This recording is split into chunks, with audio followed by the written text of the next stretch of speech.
Hey everybody, welcome back to another episode of AFC Northerners. Going down the line. Mark Herman, aka LA Bengal fan, repping the Bengals here in Los Angeles. Beautiful. Dave Green, Browns guy. Jan Davis Utar, Ravens Nation. Chris Atkins, Steelers guy. All right, so I think before we get started, I think that you have something of mine. Yes, right? I think that there's something that just want to say he's not man enough to wear the Roethlisberger. You don't deserve the Rock. I don't deserve. You deserve twice. You get barrier. He's throwing barrier under the bus. There You know what? Either way, Hey. it's a jersey. That's and right. I'm gonna hang this exactly where it belongs. That's your Super Bowl trophy. Yeah. And that's how he treated it. Right at my He don't feet. deserve That's to where even it be in the belongs. playoffs. All right, guys. So let's. I wish you guys start were in the playoffs or off. something. I know. Trust me. Nobody We wants the were. Redbirds in the playoffs. Oh, shut up. All right. So let's go on down, starting with the Bengals. Bengals lost a heartbreaker on Monday night in overtime. I actually predicted the right score, 2017. Unfortunately, I had us having the 20. Very disappointing to have the number 2 seed right at our fingertips and let it slip away. The game was kind of a tale of two halves. I mean, the first half we absolutely dominated, and the second half, the defense was absolutely gassed. I don't know if it was the altitude or what it was, but they did not look like the same defense. AJ McCarron's over there taking oxygen. More, I don't know what's happening, man. Seriously, Ryan Atkins Clark and, did not play in Denver. Yeah. So- yeah, I remember that. A lot of positives, though. First of all, I really liked the way they came out in the first half and took the field. But I also liked the way when they fell behind late in the second half, how they did it quick. They came back, they forced the tie, ultimately ended up losing in the game. But, A.J. McCarron, 22 of 35, 200 yards of TD. Once again, no interceptions. That's the big thing. We don't want him to lose the game for us. So, and He's a stud as a backup. yeah, He's doing much better than I would have You expected. know, everybody talked about how an Alabama quarterback hadn't won a pro game since Rutledge in '89. Who cares? McCarron is the first quarterback to come out of the Nick Saban Alabama teams. Alabama didn't have a good team for 20 years. That's why no NFL quarterback won a game from Alabama. Yeah. So, and Burfect in this game, Burfect needs to realize that you're not going to get the calls. So, tone it down. We don't need the 15-yard penalties. You're not helping us, and you're never going to get Perfect isn't perfect. It's not perfect. So that was it. So there were some positives to draw. Listen, for McCarron, it was back-to-back road games. He's 1-1, and the game he lost, he took it into overtime. You don't hang your head over that. No. All right, rock on. Moving on to the Browns. Man. I was so close in that prediction. You were. It was close. It was. You know what? What was the final there? It was 17-13 Kansas City. We played them tough. Like I said, we would play them tough. What can you do? The footwork inside the pocket for Manziel's not good at all right now. It was like he wanted to do the salsa, but he wound up doing the swing. Like it was just all First over the Browns house. quarterback in franchise history to rush for over 100 yards. That does say that the guy is electric. And the display of emotion. It says he's got an O-line that can't protect him. Yeah, well, and he needs nimble feet. a little bit better than yours. But I mean, seriously. I don't know. We haven't allowed many say. Yeah, you can sit and spit on that one. Serious fucking rappers, man. I'm telling you, they fucking blow. All right, well, what can you say? The final was 17-13. We took another one on the chin. Oh, well. It happens. But you showed up. Yeah. We showed up. You actually did. Yeah. You really legitimately showed up on this game. Like I went back through and watched, and I was like, "Wow, that's." Honestly, I think you guys should have won that. And like, if you had just like the 2 timeouts blown in the third quarter. exactly, But you know it's what? like this. Looks like you guys were having the Steelers playbook in that. Yeah. Hindsight, you can't go back and judge that. The timeouts were used for reasons for that specific time. Whatever, we ran out of timeouts at the back end of it.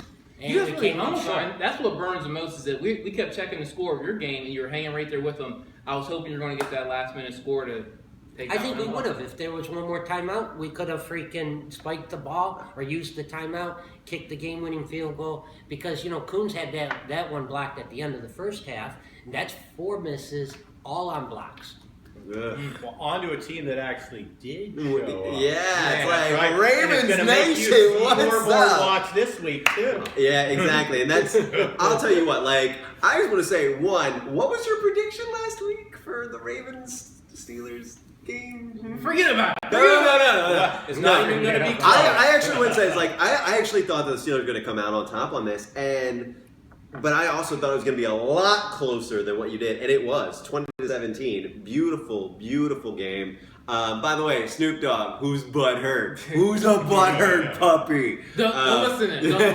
Don't listen. So the thing that we really struggled with was D'Angelo. Like, D'Angelo Williams was like freaking.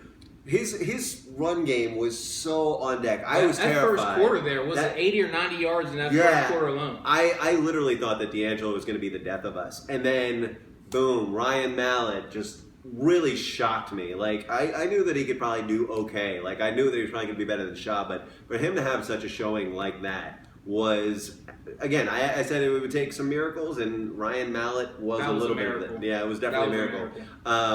Does Mallett, like, do you expect that? I didn't. Is that a one and done? Like, is he going to be like no, I don't think it's a one and done. Quarterback? I think that it's. Yeah, I know. That's the. I know, right? I think that I have a theory that Trestman is really good with developing quarterbacks, but whenever it comes to a quarterback who is already kind of seasoned, like Flacco, that he doesn't communicate as well. That's kind of what my gut feeling is. I do want to say, like, Jimmy Smith with the interception, even though the second one interception was, like, killed by Upshaw. By the way, dumb thing to do. You did owe a steak dinner. You're damn right. The Gibbons, that catch, beautiful. Buck Allen with his touchdown rushes. Chris with like a touchdown. We don't give up touchdown rushes. Daryl Smith had an interception. It was just a we great do game. not give up rushing touchdowns. Yeah, and this year, I think it is. Yeah, exactly. And also, I just want to say that I love the new Ravens fan credo. I showed it to these guys with Tomlin stepping on the field, like trespassing will not be allowed. If you haven't seen it, I don't think that was Tomlin. It's totally Tomlin. Shut up. They're definitely inferring Tomlin. And also, no I know you guys have been excited as Ravens fans as I have. Frickin' Steve Smith is back. Steve Smith back next year. So excited about that. Fuck yeah, Agent 89. So what do you got to say about the game? Yeah, I want to hear this. Let's hear it. What happened? Like, seriously, what happened out there?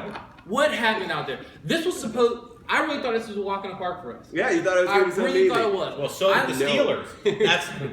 I thought we were going to walk in M&T Bank. I thought we were going to avenge ourselves for losing 7 of the last 10 going into that by 3 points or less. I thought we were going to exploit a quarterback who a couple weeks ago didn't even have a job. Yeah. Didn't have a job. That was your That mistake. did not happen. Did not happen.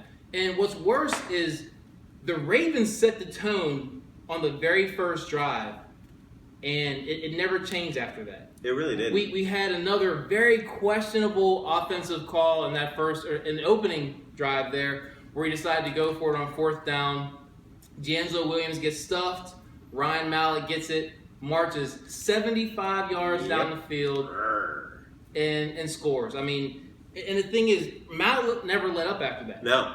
He goes for 274 yards. He has a touchdown. And that's the thing I loved about the game, like watching Mallett. Like, this is his very first game starting, and he's doing it against division rivals like the Steelers, Ravens, and he came out and just freaking killed.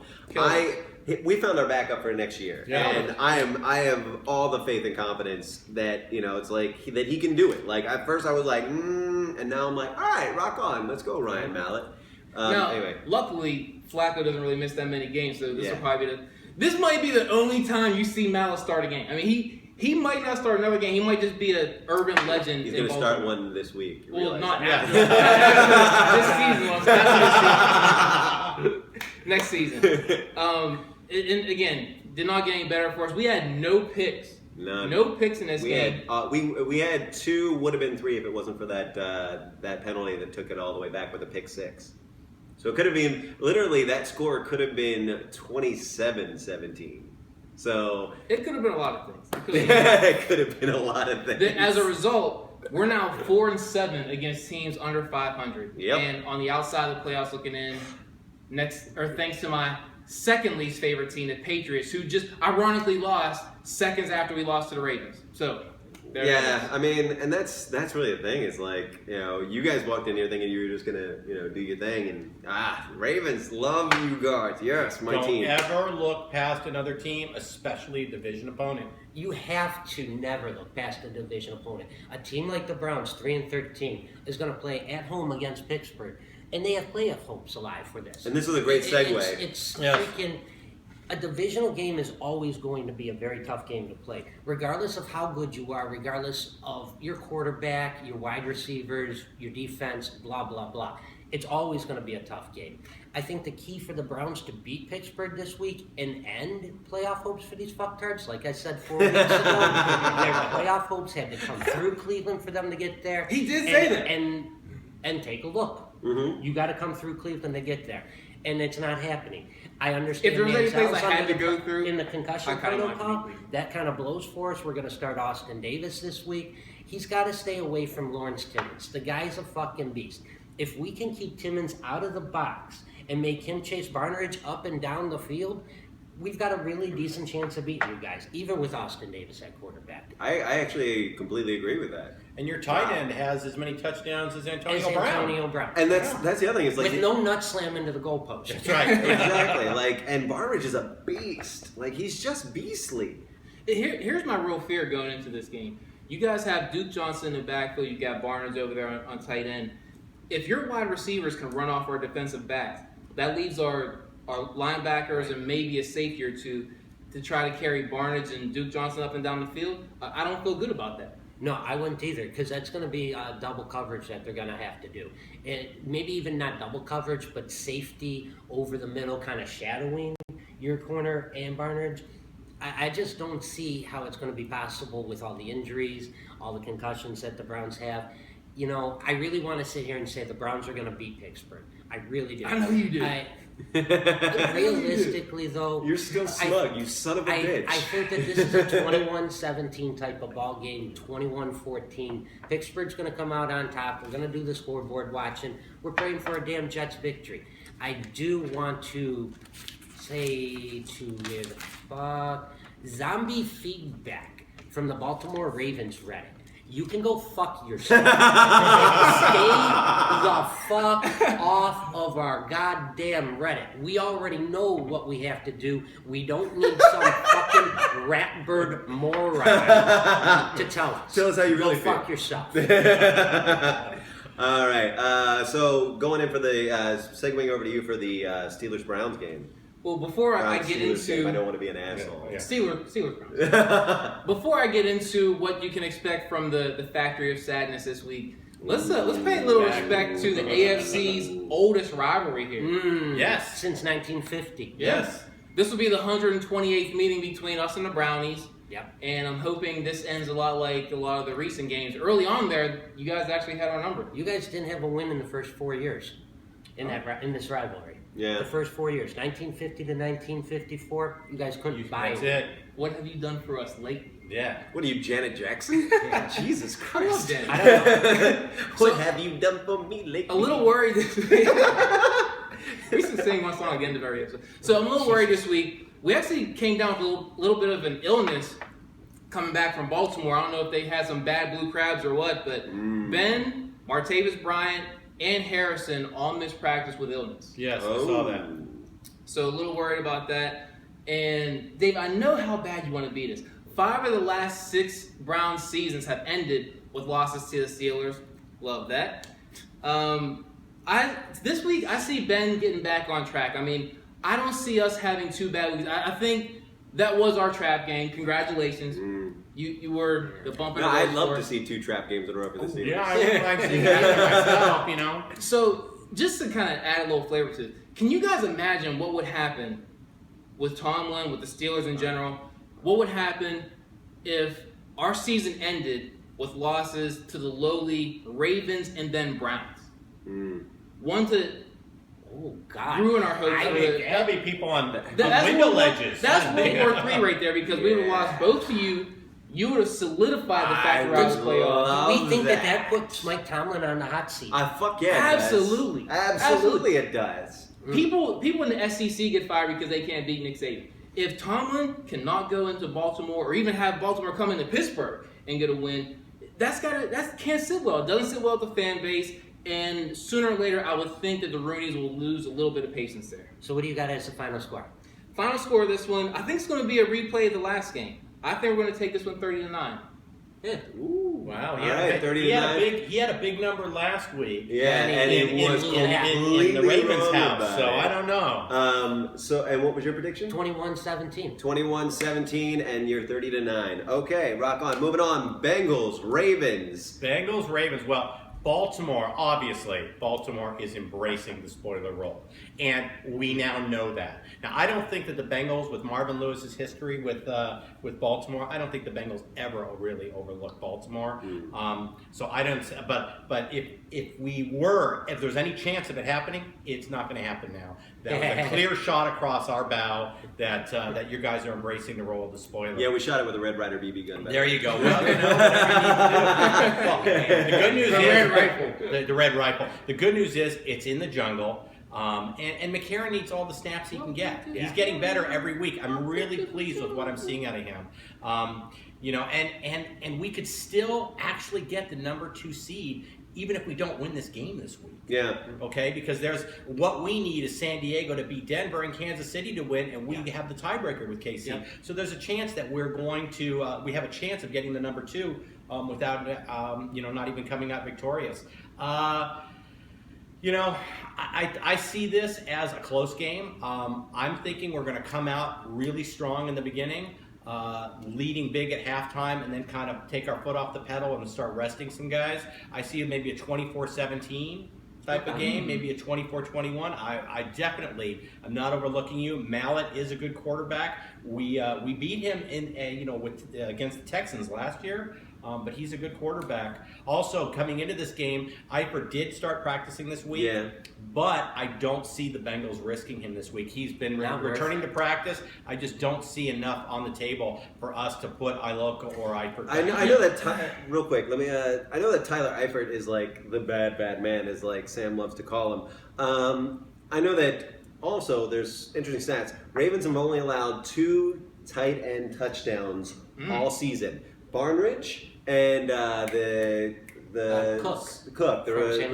Louis, exactly. So that says a lot of like even if Eifert does play, I'm not really afraid of him. The keys for me on this one are one, like the AJ Green Jimmy Smith matchup. I mean, he's scored almost 570 yards, 5 touchdowns against the Ravens, and that hurts. Also, it depends on what AJ McCarron does on the day. Like, he says his hand doesn't affect him, and it's his non-throwing hand. So, I mean, between Zadarius Smith, Doomerville, and C.J. Mosley, like, I don't see how at some point in time we're not going to get to him.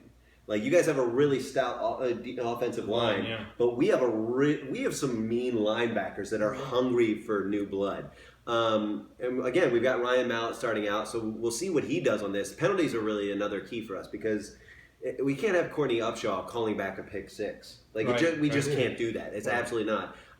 And also the Givens-Aiken wide receiver, question mark. Like, they're both scoring touchdowns in games. Aiken is clearly, to me, the better receiver, but Givens is no slouch. We made them both look like Pro Bowlers. Well, we've got some secondary guys that can cover. We've got Pac-Man Jones. We've got a good, stout secondary. That's the thing, though, is that you guys are really, really susceptible to running backs that can catch because that has literally been your Achilles heel. Yeah. And Buck Allen has had catches for 271 yards this season. Wow. 271 yards as a running back that catches and runs. So, that's the thing. But our run game, for him to catch it when Mallett's on his back because of our intense pass. Geno Atkins is going to be pushing right up the middle. Putting that center right in his face. But Zutaw's no slouch, and Yanda's in. So I don't know if you're going to get that option.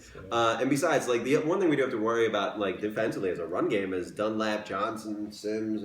We've got you guys even like our have a great backups could rotation. be starters on other teams. Exactly. And something else is that you guys have also allowed more sacks than we have this season. You guys have 29, we have 23. How do you think that plays out to score-wise? I think that because if we can contain him linebacker-wise, if we can keep A.J. McCarron a little worried in that pocket about which person is coming for his head, that is definitively going to affect whether or not he's throwing precisely to A.J. Green. And if he's not throwing precisely, you know Jimmy Smith and Darryl Smith are both going to be there to pick up that slack and run that bad boy right back. You had your prediction as what? 24-17. 24-17. I'm going to say that this is actually going to be a bigger battle than what everybody thinks. I think it's going to go into overtime, and I think it's going to be 33-30. OT. Wow. I do. I think it's going to go into overtime. I think it's going to be 33-30. But here's the thing is that I don't think the Ravens are going to pull it out in overtime. And I think that the Bengals are going to win in overtime, 33-30. I just see it being an actual battle because Ravens right now look at the Bengals as the bullies. So we're hungry to end this season on that note. That's right. See the cake clapping behind me? That is, I have so many things that are inappropriate to say about that. Anyway, guys, that's it for us here at AFC Northerners. Where's everybody watching the games? So it's like, Bengals fans, feel free to join at Five Line Tavern. Bengals West Crowd at 5 Line Tavern in Eagle Rock. Where are you going to be? Not sure. I'm gonna get together with the Schittsburg guy over there, and maybe we'll get together and watch this. That would be epic. I would love to see you guys Periscope that. Also, if that does happen, make sure you follow us on Twitter at AFC Northerners because we Periscoped the Steelers-Ravens game. We were together for that, and it was extremely fun for me. It was cool. It was really fun. I'm sure it was. Ravens fans, I will be at Happy Endings for the rest of the West Wing here in LA, so feel free to join us there. Where are you going to be? I don't know. I'm gonna go with the Cleveland Are you guy. Dave Green now? Hey, the Browns guy in Limbo. Yeah, exactly. You guys get together and talk. We're gonna be Figure sitting it on a out. couch in Macy's if watching you're this Steelers, There we go. exactly. There we go. If you're a Steelers fan, there's also Gabe's in LA as well. Anyway, guys, that's it for us here at AFC Northerners, and we're gonna sign off as we always do with "Fuck the Patriots" in their ass. All right, guys. Thanks a lot. Take Thanks care. a lot. Happy New Year. Bye.